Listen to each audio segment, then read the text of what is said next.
Speaking to the mic like this. Yes. You could get close. I have like a rapper's mentality where I'm like, I gotta be up. And it don't really gotta be that. I can project my voice too, so. That's perfect. I am a guy from a place. Charm City Bipper, Quis The Vndl. Marquis is the name my mama gave me. I am here with an educator, with a fellow brother in a struggle, with a awesome individual who is teaching youth in the same community that I teach them in, is from some of the same areas and moments that I'm from. Just a lot of intersections, and I'm grateful to know you. Yes, and we've shared a lot of experiences and traumas, but shared trauma is not the reason we connect, because it's bigger than that. One of the ways that we connect, but not it's the only not way. only it's not the truest foundation, because we were part of the Black Male Think Tank, and we're strong and learning individuals who are continuing to learn and do the work. Period. Jared Anderson. Hello, what's going on, my brother? How you feeling? I'm blessed. I'm beautiful. I'm loved. Good, I'm good. happy. I'm very happy to be here in your space and your virtual content creation space. It's been a long time coming. I'm supposed to be on this platform, so I appreciate the opportunity just to speak about my experiences and let motherfuckers know what's happening in these classrooms. Let them know. So I have alluded to a lot of different individuals as I've come to make this. I'm like, because I was starting this podcast, and this is the individual that I was starting the podcast with. And we're going to have that for you all when the time is right, because he's very much still a teacher and a working teacher. Niggas be busy. Right? Niggas be real busy. I exited the space, right? I exited in a way where people was like, how you just going to leave in the middle of the school year? When could I leave? Like, when do you get to leave as a teacher? You can't even leave in the summer. And nobody, like, hey, we weren't hiring yet. Like, what do you mean? Like, there's no perfect time to exit education. Never. Like, you just got to just make that jump when you're ready to make that jump. I see people retiring and people are like asking them, are they coming back? It's the weirdest thing ever. I'm like, what is this? Like, you want to put the jersey? Like, they can't even fit the jersey no more. Like, leave them alone. But yeah, it's just I laugh too, because I've also been mentioning how I started in education, and you're a part of that. I'm teaching. I'm not even teaching. I'm working at the library in tech, and I send you a text. Hey, how do I even get into teaching? Like, they got any opportunities for somebody to just show up and hold space? You're like, well, substituting $100 a day, and that didn't work out. But I'm grateful to have stepped into the space and have you to lean on. Absolutely, my brother. Because you got them texts. I was like, is this normal? Like, what should I think about this? And 7 individuals spoke to me in order for me to get the job. And now I'm on the other side. It's a lot of moments that built me. What inspired you to be an educator? What inspired me to be an educator? So I knew growing up that I always wanted to do something impactful. I wanted to do something that would change lives and also feel important for me. So at one point I wanted to be a journalist. One point I wanted to be an actor. I wanted to be a nurse at one point. And then I took this child development class in high school, and I was like, okay, this is cute. This is nice. I like this. But then I was like, okay, I'm not going to be a teacher. I don't think this is going to happen for me. So I graduated from high school, went to CCBC, Community College of Baltimore County, and I was talking to Dr. R, one of our professors and colleagues, mentors. And I was just talking about just what I wanted to do once I left CCBC. And she was like, you should think a little bit more about education. I was like, I mean, I thought about it, but then after just seeing how teachers are treated, seeing the predicaments that like educators are put into in the classroom, I was like, I don't know if that's anything I want to deal with. But then I was just really sitting with myself like, you know what? I want to do something important. I want to do something impactful. Let me see where this takes me. So she got me connected with this charter school in Baltimore City. I'm not going to name drop them. Maybe one day, but I'm not going to name drop them right now. But I got connected with this charter school in Baltimore City in about, it was like 2016. And the rest has been history. I've been impacting lives and learning and growing and reflecting along the way. And I really don't think, I think I was put here on this planet for multiple reasons. But one of the main reasons I think is to educate students, particularly in Baltimore City. So that's what got me in education. Just wanted to change the world, be impactful, and then it just the job almost kind of fell in my lap with just by networking with individuals at CCBC, and it felt right, and it still feels right now. I think if it doesn't feel right, that's when I'm going to leave the classroom and transition to something else. But it still feels right in this moment, and I'm also speaking from a perspective that I'm currently at, like, it's a spring break right now. Yes. So yes, it is. I do feel like, okay, rejuvenated and rest filled somewhat. So I can speak from this space of like, okay, I'm happy that I'm in the classroom because I have these breaks and stuff like that. But that's how I got into it. I love that it starts with an intention to make an impact, because it's like you have this feeling. We don't know how we're going to get to it, but Right. you just start moving and you do things and things present themselves and you have to say yes or no. And sometimes the thing you said no to at first is the thing that you're coming back to. Yeah. I was running from teaching for like a long time, but I always, Why? I don't know. It just was, you know what? I do know what it is. I went to Poly, so everything was space and STEM, and I was always projected to do like these large feats. Like I was bringing home straight A's in elementary school, and my peoples kind of gave me that feeling of like, you're going to be a lawyer, you're going to be a doctor. And if you ever watch Good Times, I've seen too much Good Times. I've seen every episode about 3 times. But it was just this feeling that I had to do something larger than teaching. And I always hated like the money they made. I hated watching what they went through, and I didn't want to make a sacrifice in that way. Yeah. Just to be honest, I was like, this, it just was disgusting to me, Right. what I seen teachers going through. But I knew they meant so much because I was nothing without Miss Grice. I was nothing without Miss Jackson. I was nothing without Mr. J and all of these different teachers who were in my life. And some of them I still keep contact with them.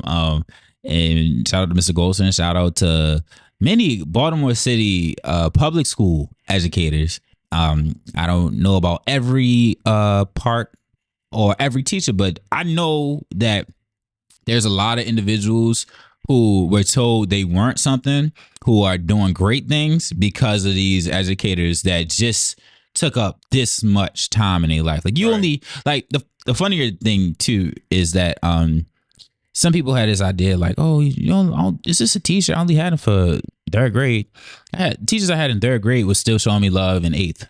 Yeah, no, it's a lot of teachers that I've had in the past who have shaped me as an educator and that shaped me as an individual. Like Mrs. Hong is somebody who I always love. Shout out to Mrs. Hong. I don't know if you're watching this. I don't even know how to get in contact with you, but she really shaped me into the educator I am today. She was I think just the 2nd Black female educator that I ever had. I remember seeing her name on my course schedule. I was like, Mrs. Hong, this is going to be an Asian lady or something like that. But when I walked in the classroom, I saw posters of Biggie, Aaliyah, Tupac. I saw Michelle and Barack Obama on the wall. We had projects about Maya Angelou and Langston Hughes, just saying myself reflected in the actual classroom space and in the curriculum was transformative for me. Shout out Miss Etheridge, because it was when I had Miss Etheridge, I think it was 5th grade, and all of the boy bands was hot at the time. And C Breezy had took over, and it was a struggle in that classroom at times because they liked the pretty hair and they liked all this other stuff, and the Chocolate Brothers weren't getting the love. You understand? At the time, Chocolate Brothers is on a how y'all comeback doing? now. How y'all doing? Not really on a comeback. Chocolate Brothers we always always been, in style, you know. It's just it'd be ebbs and perspective flows and perspectives, but the ones that y'all know who y'all, how y'all doing. But it's just it was so many points where Black women and Black men showed up in my life to show me more references of what I could be. Right. And like I said, teaching was a difficult thing for me to commit to, and I didn't commit to it that long, but I did still show up. And I say that enough. 3 years. Long enough. 3 years. Look, 3 years in the trenches. Zoom years. Yeah. Post pandemic. Yeah. That's real shit. Like, no, and give yourself some credit. It's different. I be struggling with that, y'all. I apologize. But I'm grateful for it. And just like I said, I I left high school like battling to go to community college. Because we were like, well, you could try this school. It's like, I'm scared. I don't know what I want to do. Yeah. And they said they give me 10,000, but the school wants 20 for the year. I'm not taking on 10 bands and not knowing what I want to do because I just had so many negative feelings about it.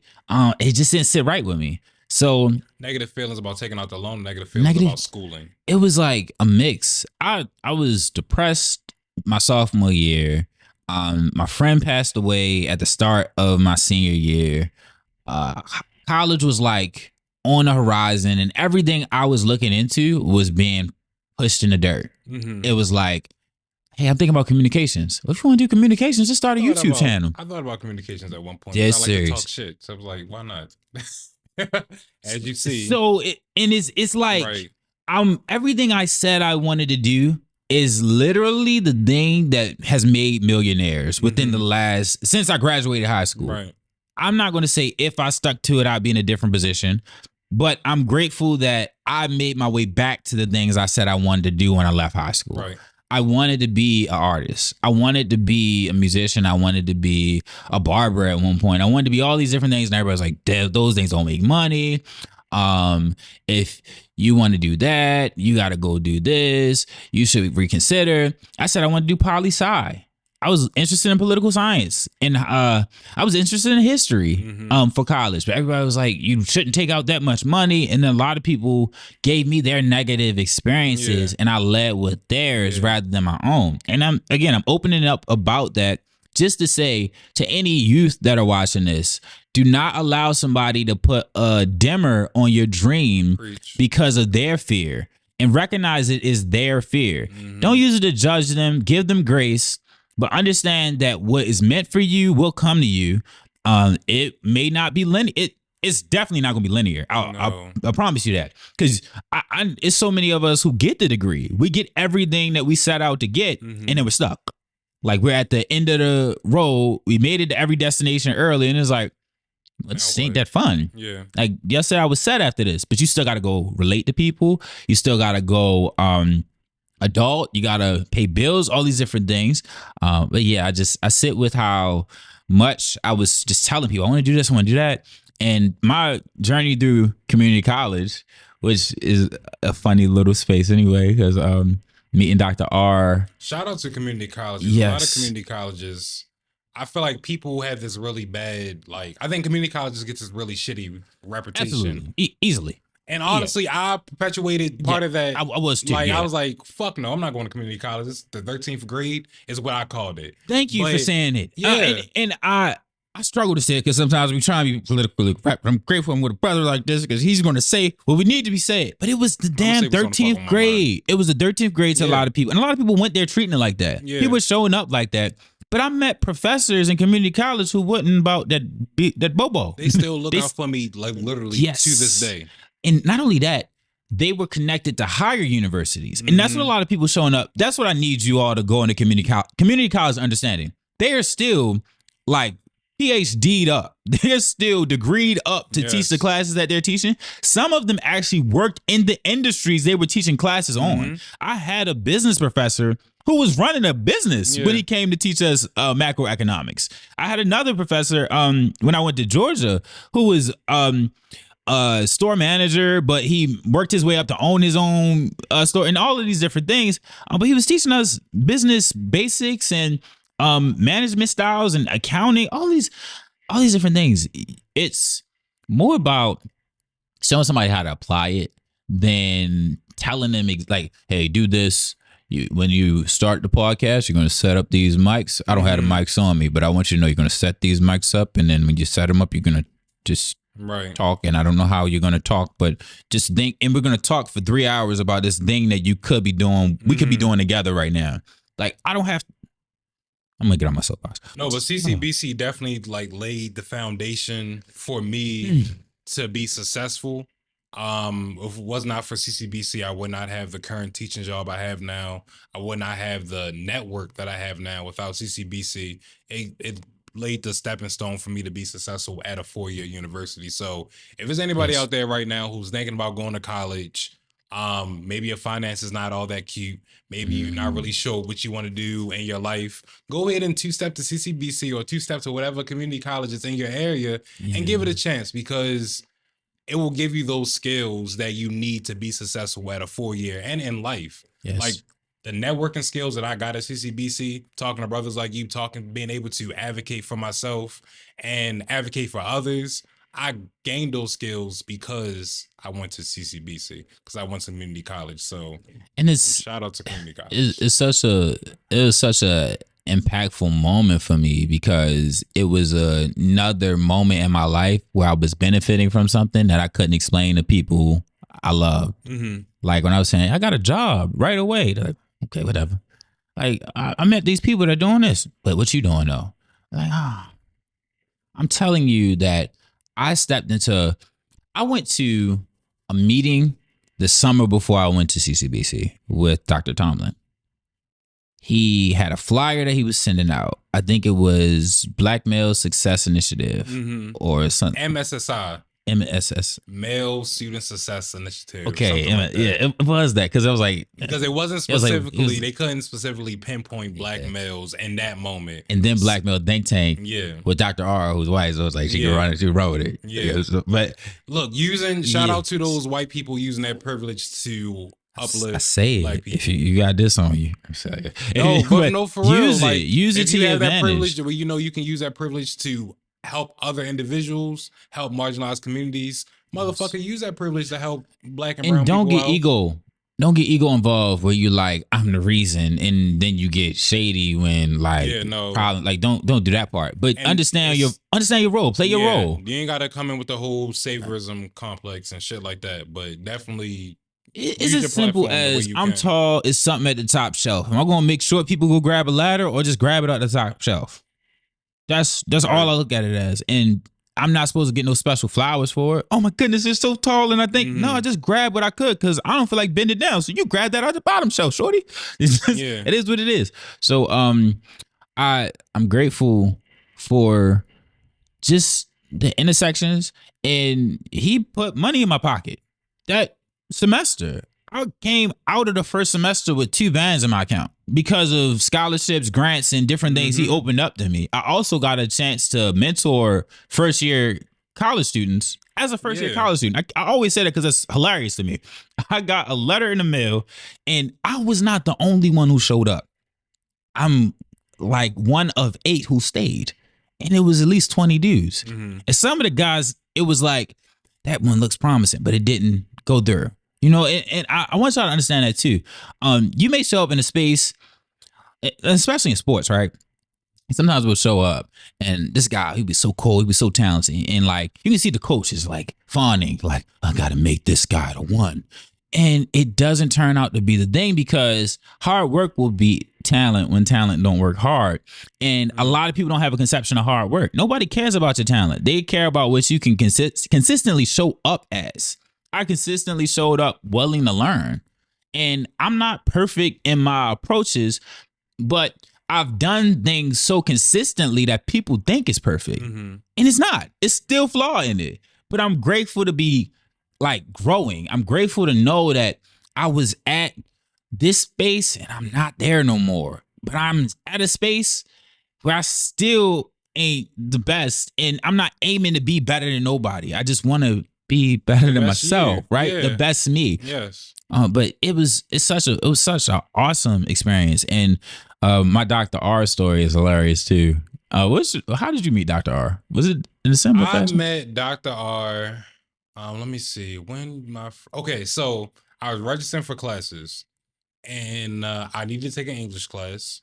And I looked on the course catalog or whatever, and I saw English 101 at a time that I wanted to take it. And then it was like this box that had like a little star, and it was like, it said in it, this is primarily for, like this class was created for black males. It's like something, it was something along those lines. Like it was catered towards black males. I was like, what the fuck is this? Like I've never seen a class, an English 101 class, not African-American lit, not African-American history, but I've never seen a class that just specifically said this class was curated for black It's saying to say black. It said African American males.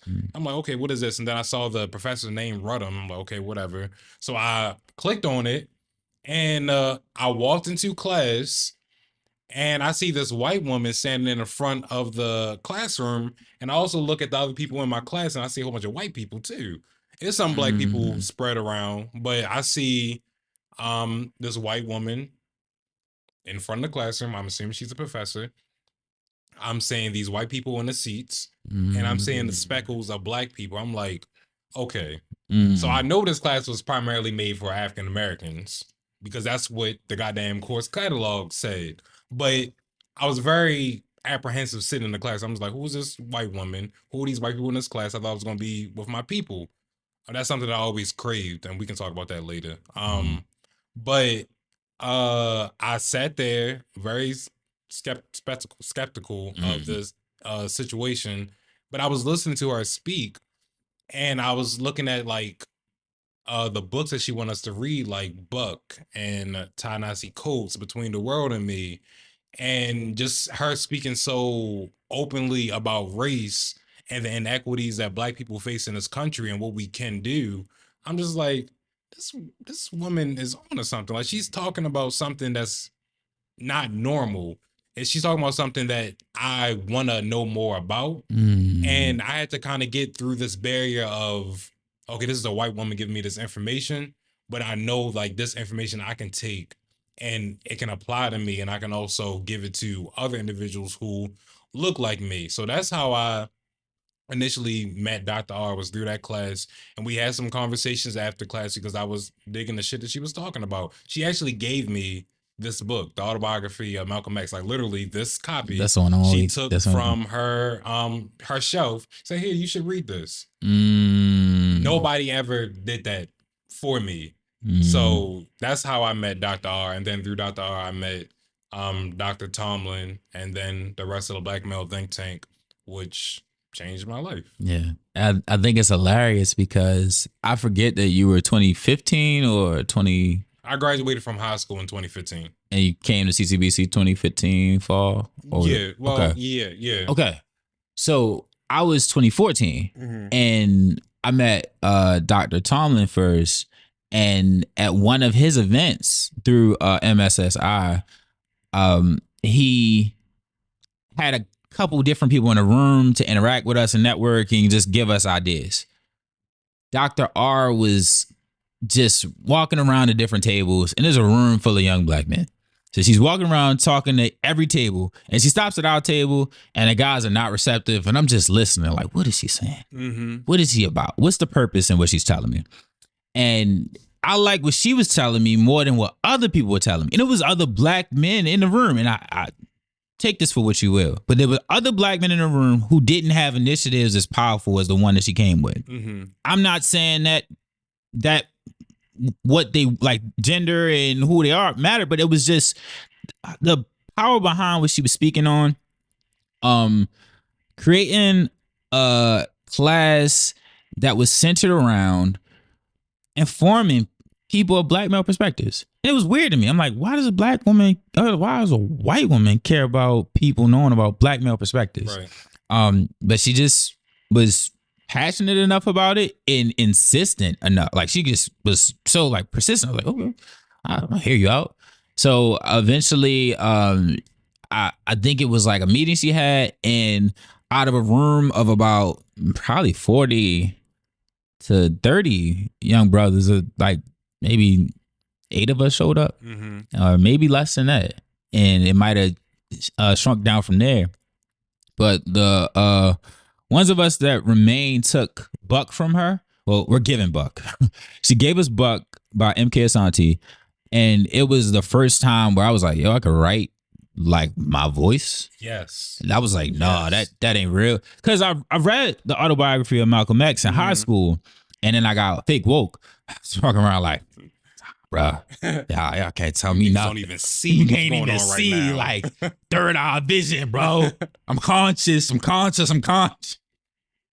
So I was having my moment, and it was so many things to me. It was allowing me to know, like, whatever I'm going through does not defeat me. I was walking around like the end of the Malcolm X movie. I am Malcolm X. I am just having my moment. But after that, it fizzled out for me, and I was like just in different spaces, and my consciousness was fair weather, or like my understanding was fair weather. It was very aesthetic based. It wasn't like I was wearing dashikis or nothing, but it was just very like, they got the dirt bikes out. It's hot enough. No, for real. Shout out to the spring. Y'all be careful out here. You don't want to hit no dirt biker, and don't want no dirt biker hitting you.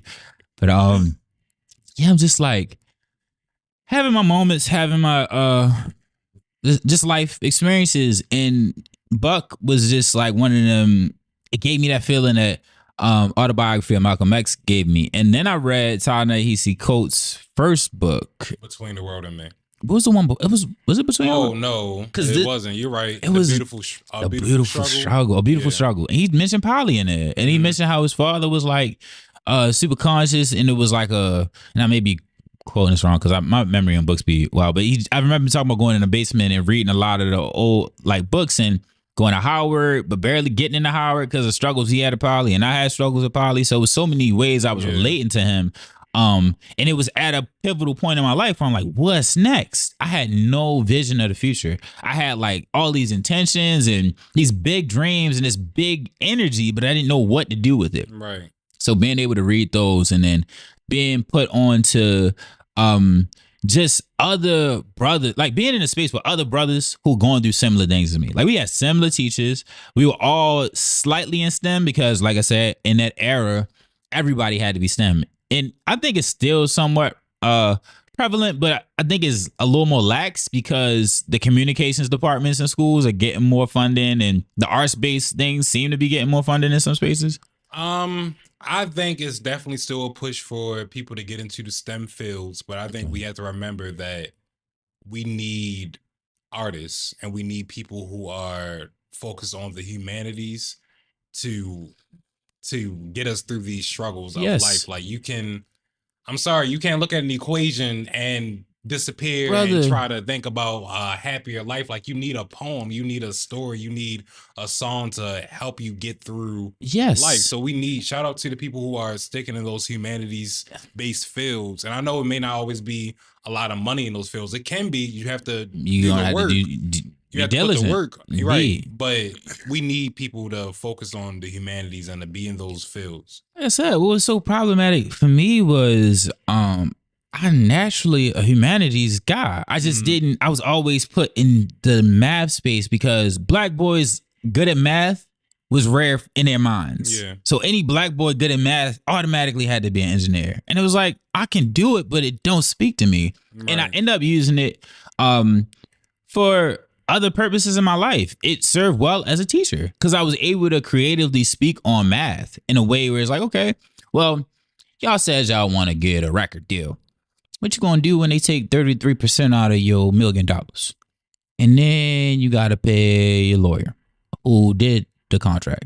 And then you gotta pay the back tax. Like you gotta pay all this back. So it's like you may end up with 333,000 out of $1 million. Just playing with them numbers and playing with fractions and putting things in a concept that kind of spoke more to what they understood. Because the kids be knowing. Yeah. And more than anything, like I knew that my students and just me personally, I wanted to know why I was learning it.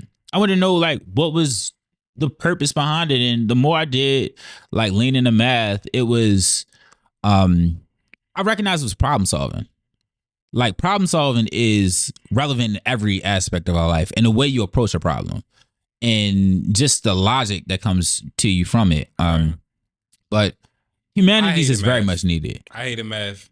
I hated science. I swear it's who teaches it. I don't like anything about it. It's who teaches it. Yeah, it could be. It's absolutely who teaches it. I also just did not, I just couldn't connect to it. I like stories. I like history. I'd rather disappear in a book or a song. And I always just gravitated towards. Did you ever play any math games coming up? Math games? I remember this game called 24. Oh, you ain't like 24? I was confused by Hey, it. hey, I almost thought I had you. Like, hey, you like 24? I was confused. I was Yeah. confused. I wasn't a math person. That's the thing, I though. always I guess that is the thing. enjoyed. Yeah. I think I just been like, I'll show up for whatever's fun. And whoever, like, I had fun teachers. So if they were passionate enough about it, I would give it some credence. So, like, science class, I even had fun at times. But it was always a limit. And I think that speaks broader to like why I'm having a podcast and having so much fun, because I'm willing to sit with anybody if they're passionate about what they do. Right. Like today I was with one of the parents from the school, Mr. Archie, Ulysses Archie. And he's a farmer, agriculturalist, and like more than 5 sons, I think, maybe 5 sons. But it's just like a lot of things going on in his life. But he's very passionate about the work that he's doing. And he was talking about Mr. Porkington, a pig that he had in his backyard in West Baltimore. Like, just that concept alone, I want to know more. Right. So I've always just had a curiosity and desire to like pick people's brains. Was this pig like a pet? No. Well, did he eat this pig? No. That's coming out. Mr. Porkington is I don't remember why he has Mr. Porkington, and I apologize for that. But I'm sitting with like, it's going to be an upcoming episode. It's an upcoming episode, and Mr. Porkington, it's like a 600-pound pig in his backyard with other animals. It's a farm concept, and he's in a community in West Baltimore that's beautiful. Like just the way they approach it and their mentality is just dope. And I'm going to do more work with him moving forward. But like I said, just sitting with that, I've talked to entrepreneurs, cosmetologists, teachers, yogis, real estate agents, like lawyers, and like people that wear many different hats that I had no interest in wearing or I was kind of curious about. But yeah, I keep running off on these stands. It's been a long day. I apologize, bro. Back to our connection at CCBC. Dr. R was in the room. It was about 8 of us that ended up following up with her. And the Black Male Think Tank was started to pick literature that would be the class that you took.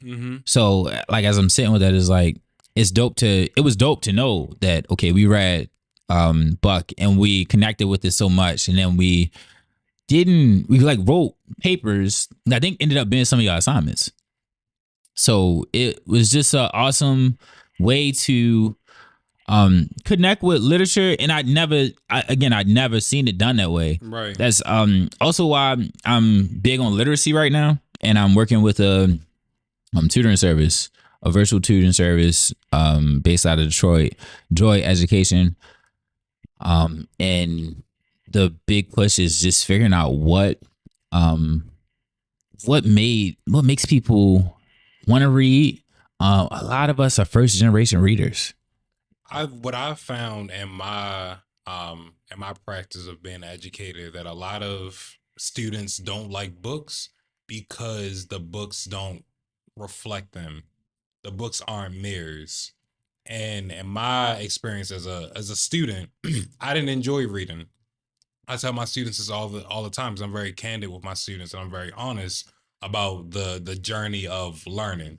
And I didn't like reading because the books that were given to me were about a whole bunch of old white dead men that I couldn't relate to. Like I didn't want to read To Kill a Mockingbird. I didn't want to read Taming the Shrew. I didn't want to read Of Mice of Men, whatever the fuck that book is called. I didn't want to read that, but a teacher gave me books that with characters that looked like me. And I think that's one of the main reasons why students don't want to read, because they don't see themselves in the literature. So I'm so grateful that there's a lot of young adult or children authors right now who are intentionally creating characters that are complex, that look like me and you, who come from different backgrounds, whether that's like gender identity, sexual identity, racial identity, just these backgrounds that students can look in the books and like, oh, I see myself, where they see a perspective that's not similar to them, and they're like, okay, I want to learn more about it. So shout out to those educators who are doing the work of creating spaces where students can see themselves. And I feel that it is making me reflect a little deeper into some of the books I didn't like. I didn't like Bud Not Buddy. I remember that fucking book. I remember Bud Not Buddy. I did not like Roller Gun to Hear My Cry. I don't remember that one. Okay, well, it was a book about kids eating mud.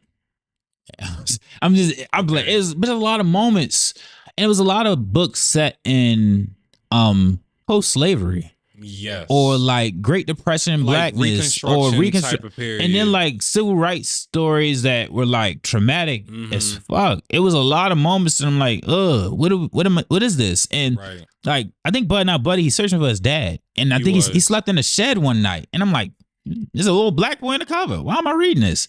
And then by the time we got to The Giver, I had checked out.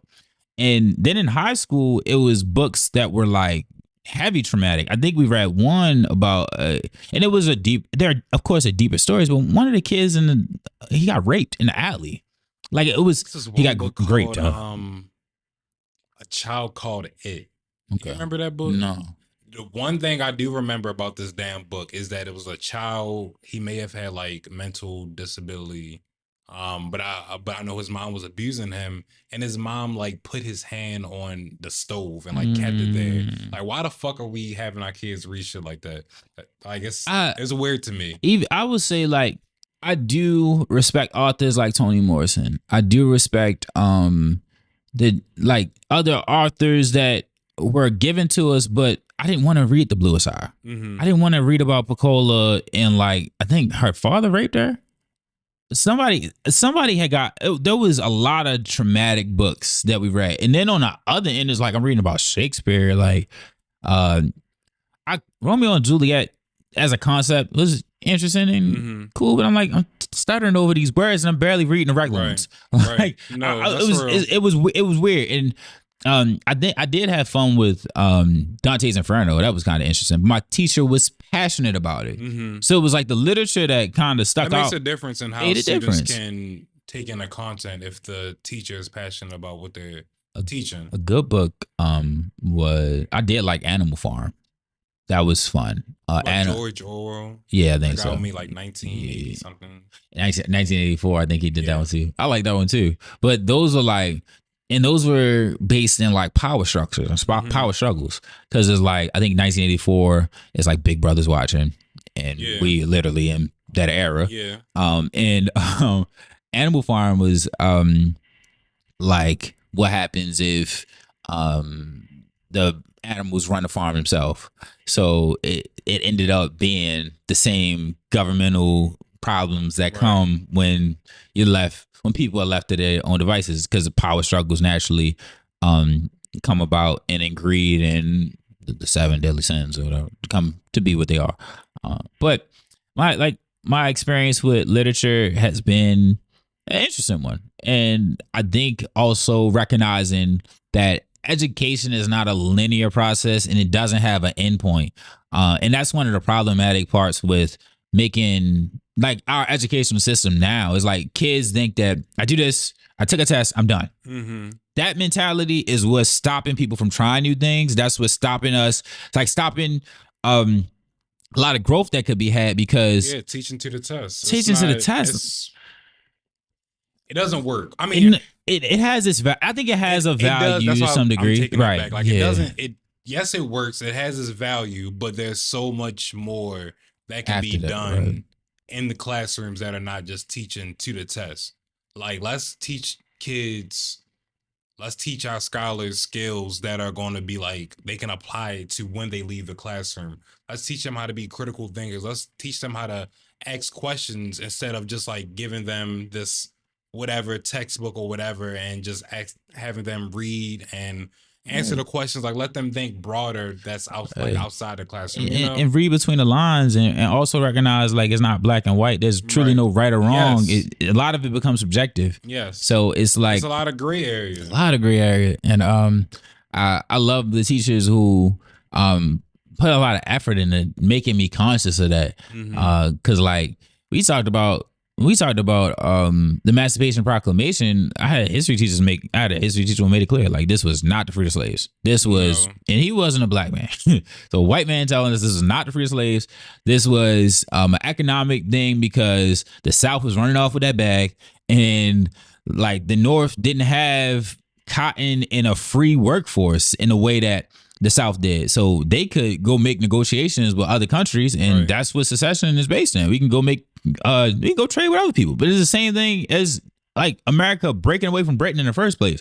Yo, y'all asking for bread and y'all all the way over there. No, I'm not sending you no no taxation without representation. I need a say in how this run, because we over here handling this business. Right.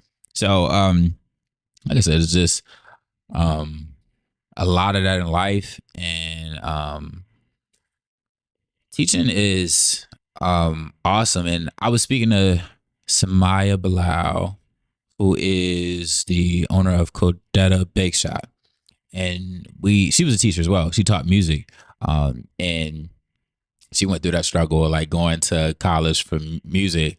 It was an awesome liberal arts college, but it's still, she went for liberal arts and people didn't understand why. But she did teach for quite a while and had the same issue that many of us have in leaving. But we didn't talk about why you left. Right. And I'll get to that after I say there are presenters, and then there are people who give you just so much more than what you're expecting. And I'm blanking. But I left. But you talked about why you left on one of your episodes. I did. I'll mention it again. I was struggling with a lot as far as power dynamic. The students have gotten to a point where there's not consequences for certain actions, and other students can pick up on it, and other staff are recognizing it. And I'm not very into people not having to have consequences for the things they do. I don't like it in a large society, and I definitely don't like it in the workplace. So I was wearing too many hats. That's something that many Black educators have to do because it's needed. But then it's also this space of like, you feel shame if you don't, because it's this the workhorse mentality. Right, this workhorse mentality, and then like, I got a little more I can give, and there is no day off as a teacher. That's why when I was joking about like, when do you leave? Like, when's the best time to leave? You leave during winter break, and like you're disrespectful to everybody. You leave during spring break, you're disrespectful to everybody. You leave during summer break, and like your kids are hurt when you're not there on the first day. Like, it doesn't feel like there's a way to exit it. And like I said, there's so many hats that I was wearing. I was supervising lunch, supervising recess. I was doing a mindful movement class with 2nd and 3rd grade. I was doing a tech club.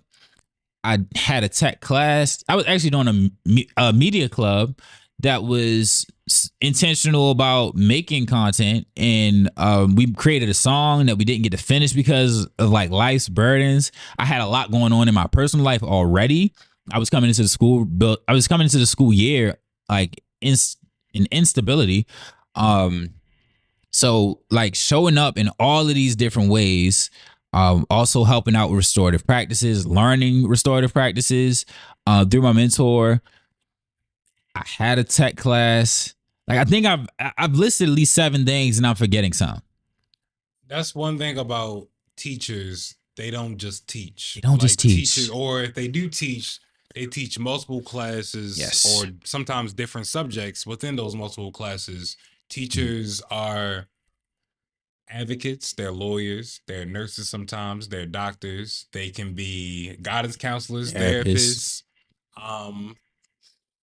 recess monitors, right? Crossing guards. It's a lot of hats that teachers can wear, and it can be draining. Yes, it can be very draining. So I definitely understand how that could be taxing on an individual, for sure. It's something you have to pace yourself with, You have to be intentional about self-care, intentional about boundaries, intentional. That's something I'm doing more this year. This is my second year being a lead teacher, but this is my 7th year working within education.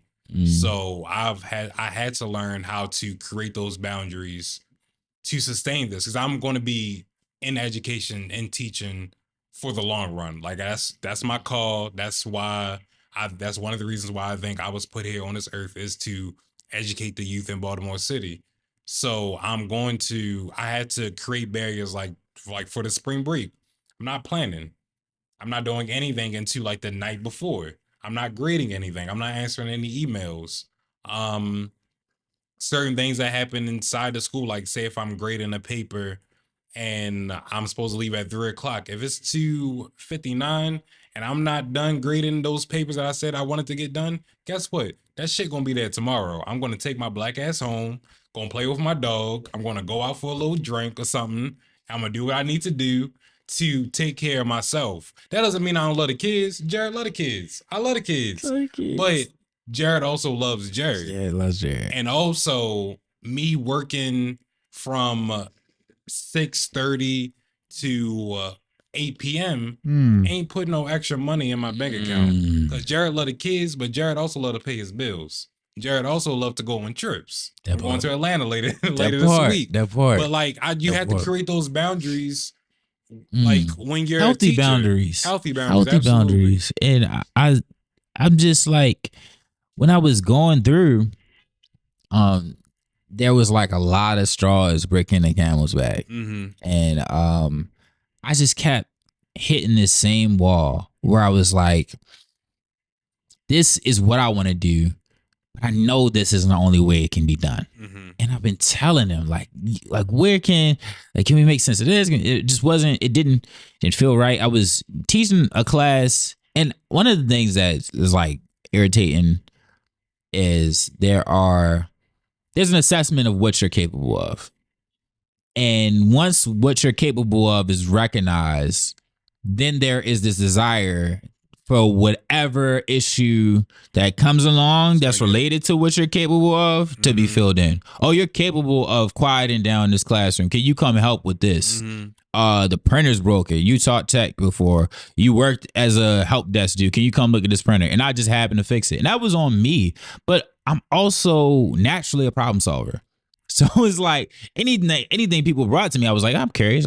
Sure, I'll help. And I like to be resourceful, but that was also a trauma thing that I've had to deal with. Like my desire to fix things or help was based in like I'm the oldest child. I grew up having that feeling. I know you were the oldest? Yeah, I did. Because you have 2 younger siblings who are twins. Yeah. I knew that. Right. So I'm the oldest, and then I'm like, also, I wanted validation so bad when I was growing up. So like I was also like fighting this chip on my shoulder to not be selfish. Like being selfish represented like everything negative to me.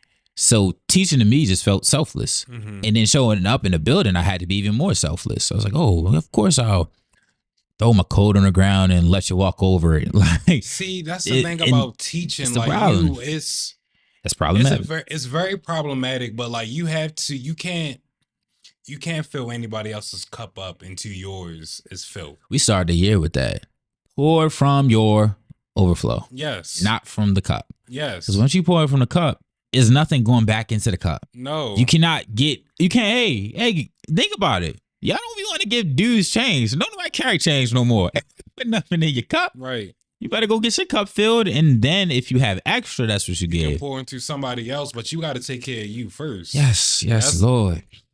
And I've been doing that a lot, and I know it's been rubbing motherfuckers the wrong way. This is going I've been taking care of me and centering my self-care, centering what makes me happy, instead of worrying about other people's shit and what they like. No, you have to take care of you. Because if I can't take care of me, I can't help nobody else. And be unapologetic about it. That's the part that is difficult for some of us, but I'm very... It's not difficult for me. Not anymore. Not anymore. He said, y'all gonna hear this. Yeah. Y'all gonna feel this. He not playing though. He really not. He's good at it. Marquis knows. Yeah, Yes, you bought it. You bought it. And I love to have you as a reference because I don't see a problem with it when I see you do it, right? And it's times you're like, yo, nah, not today. And I'm like, yes, that's what you're supposed to say. Thank you for showing me boundaries again. Because I don't always do it. And like, I'm grateful just to be around people who know what I'm doing and know why I'm doing it. Because it like this, like I was telling you earlier, I've been running, and this is like, be bipping, yo. And look, that's really the reason I left though. But then I left too, thinking about. I kept telling the students, y'all can start a TikTok. Y'all can start a podcast. I left start with a podcast class. I left like, hey, this is how you this is how you start a podcast. Oh, what app could we use? Let's look it up. We found Anchor. I had them literally recording Anchor episodes of their future podcast. I had like a media group. They were going to create art for the podcast. There was like writers, so they were going to write their own poetry. Don't nobody steal this because I will kill you. Kidding. But I was just like, I had each. Like we sat down and we formed groups and we were just politicking about it so much, and it was so dope. And I felt bad leaving and not being able to fully get that off the ground. But it's formulating as I'm running around. You gave them those tools, and I think work like that is so much more meaningful than giving them a book and some questions like, all right, answer that. It's important. It's part of that. That's important. Like students need to know how to open up a book and search for an answer because that helps you later on in life. I'm sorry, it is. But however, taking the extra step of them like, okay, creating their own podcast, or you at least giving them the tools for them to create that, that's a beautiful thing that they're going to remember that and take that skill forever. Like I was able to create space in my classroom for students to learn how to use Photoshop, how to use these CAD design projects, this CAD design website for this project in my class where they can build a monument for somebody who they think deserves a monument in our city. Like they may not remember that book that I gave them, but hell, they're gonna remember that CAD website. They're gonna remember that project. They're gonna remember those skills when they go to high school, college, and beyond. Those things like that is what we should be showing to our youth. Especially in this day and age because life is moving fast. Like I mentioned 4 things you wouldn't even think about. Like people still have a concept that you got to start with Photoshop. Canva is very much accessible and it comes with templates for just about anything you want to create. I love Canva. That may be a Canva ad if Canva's watching this. Hi, how y'all doing? My flies look so icy because of Canvas. Shouts out Canva. There are online production things like there are a lot of ways to make beats and you don't have to have one of the digital audio workstations that we are used to for my music, like music people. You don't have to have a DAW to create music online anymore. We got GarageBand on our iPhone. We got Anchor where you can record your podcast directly into your phone. We have so many different ways of approaching older, like we have essentially a podcast is a radio show.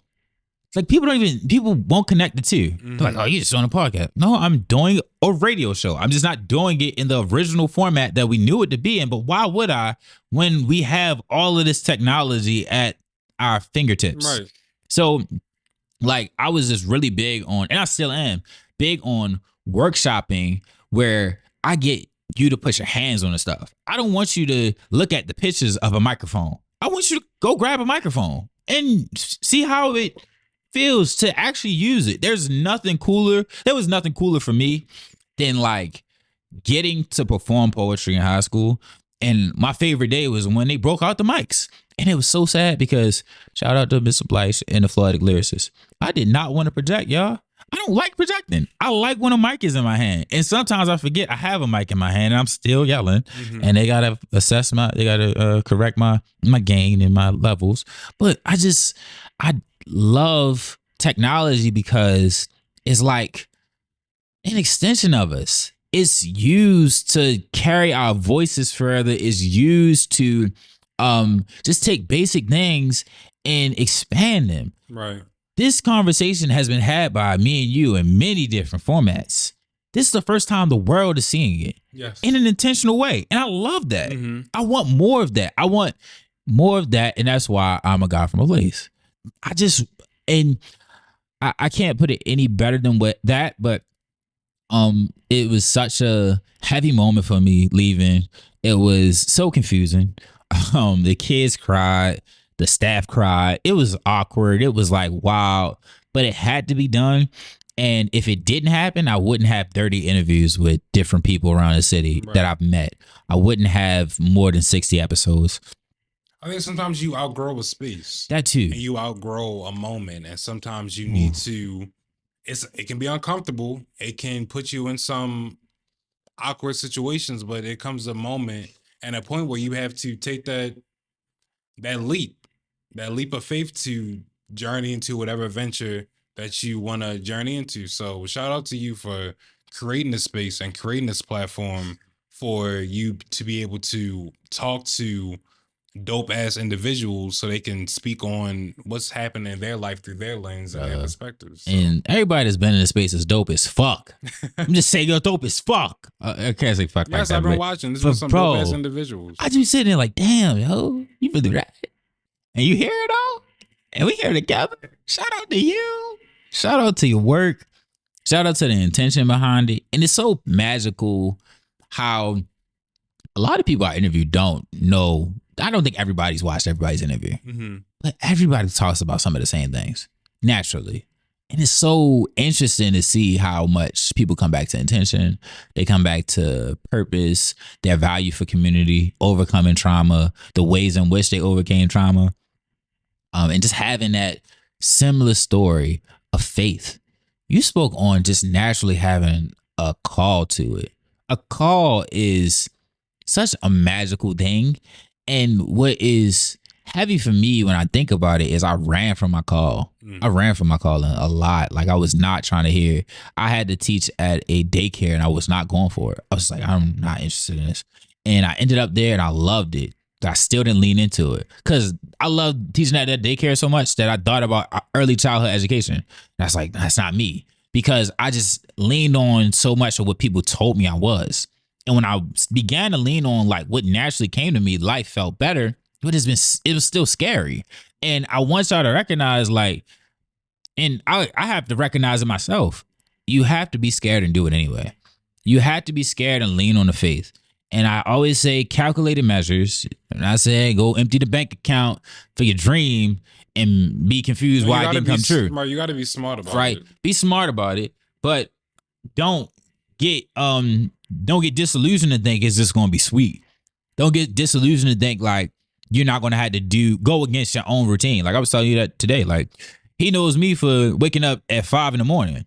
5 a.m. ain't happening like it used to. And that's okay because it's a season. And the reason I was waking up at 5 was because I was going to a job at 8 every morning. Right. So I needed my 5 a.m. Right now, I'm not going to a job at 8, but I'm also having to do work late. So let me meet my life where it is. Right. So yes, entrepreneurship is quite a journey. It's a lot of risk. It's big reward. Right. And it's like, you got to be willing to make some sacrifices. That's like, what? Yes. Put up or shut up. Yes. But yeah, man, as a teacher, there's a lot of hurdles. And I laugh because like, if you're like fully invested as a teacher, you're going to be great as an entrepreneur too. I don't think everybody always sees the correlation though, because all the hats I had to wear as a teacher are all the hats I got to wear in a business in some type of way. I got to public relations. I got to like politic. I had to be conscious of finances. Like there's a lot of different things and budgeting and all of this. Advocate creating reports, giving information to planning. Other people, planning. You literally set days aside for planning. Yes. Like having to differentiate those plans to meet the needs of the people that you're speaking to. Yes. If you turn that in on yourself. And I think what's also beautiful about this current era is everything can be digitized. So every lesson plan that you're creating can be digitized and outsourced, and you can like record lesson plans and ship them out to different parts of the country. Yes. So that is in his future, whether he knows it or not, because I'm going to make sure it happens. But it's just funny because there's so many opportunities for passive income. we don't have to be at the forefront. And passive income has always been a thing. It's just that now it's like clear in how it happens. This is passive income for the rest of its existence. Yes. Somebody related to these individuals. My book will be out soon, everybody. Look for that, shouty.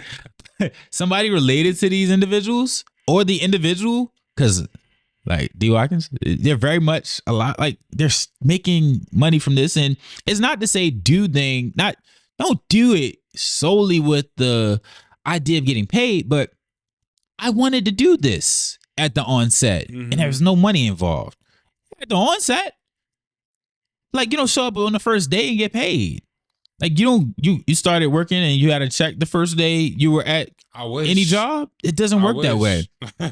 The first day you start working for your business, it's complicated, right? You don't have human resources yet. You don't got accounting and budgeting. You don't got like a steady idea of where money comes from yet. You don't have a clientele. You don't have anything. So of course you're not getting paid in 2 weeks.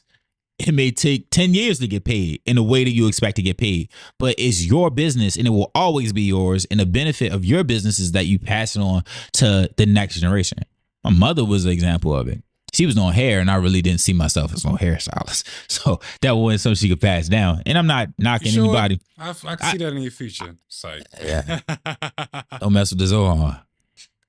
You know, I'm a yogi too, so I might have to put that foot up and braid her hair. About it. but just sitting with that, like, it was a lot of examples of what could be done for me. I mean, by me, and I just saw so many people winning, and I got in school. They crushed my dreams, and sometimes people like will put their projections because they're like, oh, you know, they're saying everybody got to go to college. I'm like, what are you saying that for? You didn't go. So I love it. I love y'all. Pick up a book. Look at this stack of books. You know, bit. It's been a lot today, bro. I'll unpack with my friend, not y'all. So y'all pay me for that. Those are my special vlogs. Say anything else you want to tell these people? Take care of yourself. Just take care of yourself. Whatever that is, whether that's reading a book or taking a nap or going out, hanging out with a friend, petting your dog, having a conversation with a friend. Yes. Whether that's recorded or not recorded. Just take care of yourself and just be easy. Yeah. And I promise y'all, I'm going to get the best sleep tonight. I'm going to get the best sleep. I'm going to go be back. Do some yoga. And he will be back. He don't got a choice. I'm going to show up to his job like, hey, because I got the wireless mics. Right. Hey, I'm here with Mr. Anderson. Yes, I'll be back. We're going to get into some things, you know, get into a couple of things, y'all. And that was some great advice. Take care of yourself. Find a way to take care of yourself. Do the research too. There's a lot of research that can be done. There's a lot of social spots, like social media sources for that. But as I always say, one day made better, as many days made greater. I'm uplifting you to be in a world that cares. If I keep it to myself, I think that that's unfair. The joy I've been given is best when shared. Visionaries never die.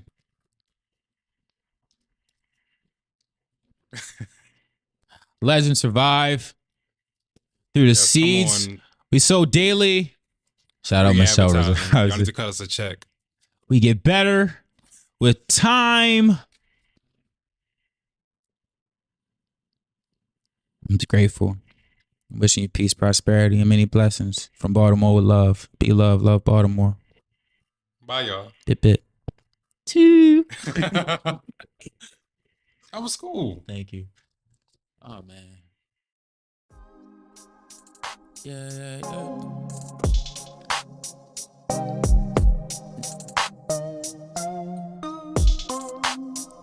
We were searching for the right way, did a lot of wrong. Can't go back, gotta move on. Gotta move forward with corrections given and accept the living still brings pain.